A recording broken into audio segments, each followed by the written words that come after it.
যেই সমস্ত বক্তারা এশার নামাজের পরে অথবা রাত 10টা থেকে 11:30 11টা পর্যন্ত 1 ঘন্টা বয়ান করে 40,000 50,000 70,000 টাকা নিয়ে যায়। তুমি 1 ঘন্টা বয়ান করে যদি 70,000 টাকা নিয়ে যেতে পারো, সেই কোরআন থেকেই তো কথা বলো। আমরা মাগরিবের পরে যারা কথা বলি কোরআন থেকেই তো কথা বলি। তাহলে কোথায় প্রধান বক্তার 70,000 50,000 টাকা, আর মাগরিবের পরে এশার পরে বক্তাকে তোমরা 1,000 টাকা 2,000 টাকা দাও? এই বিশাল বড় তারতম্য থাকার কারণে ওই সমস্ত গলা কাটা বক্তাদেরও আল্লাহর কাজ করে দাঁড়াইতে হবে এবং মাহফিল কমিটিদেরকে দাঁড়াইতে হবে। মাগরিবের পরে যদি বয়ান না চলে, এশার পরে যদি বয়ান না চলে, তাহলে প্রধান বক্তা লোক নিয়ে মাঠে ঢুকে না।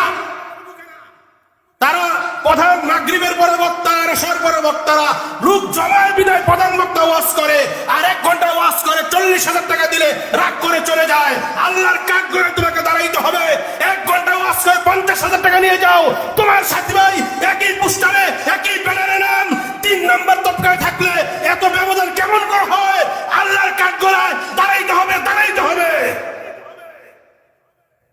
যত বড়ই তুমি বক্তা হও না কেন, কোরআন দিয়ে তুমি রিচার্জ করে আলোচনা করে 50-60,000 টাকা নিয়ে যাওয়ার পরে আবার বলো ড্রাইভারকে কিছু দেন, আবার বলে খাদেমকে কিছু দেন, অথচ মাগরিবের পরে সমাজের ইমাম সাহেব বয়ান করলো, এশার পরে এলাকার লোক বয়ান করলো, তাকে তুমি জিজ্ঞেস করলে না, কমিটির লোককে জিজ্ঞেস করলে না যে এলাকার হুজুরকে কয় টাকা দিয়েছেন, দ্বিতীয় বক্তাকে কয় টাকা দিয়েছেন? না, প্রধান বক্তা বলে আমার ড্রাইভারকে দেন, আমার খাদেমকে দেন, আমাকে 50,000 টাকা না দিলে গাড়ির চাকা চলবে না।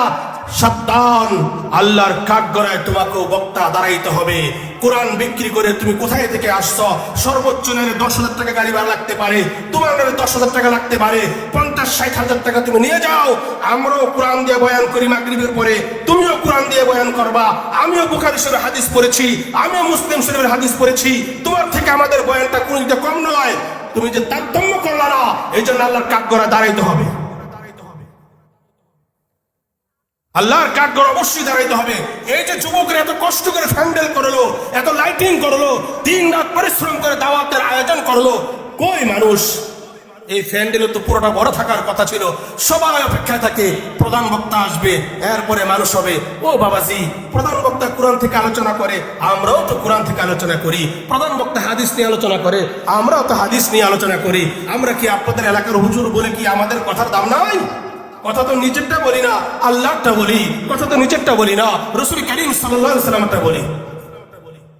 আল্লাহ পাক আমাদেরকে বুঝার তৌফিক দান করুন।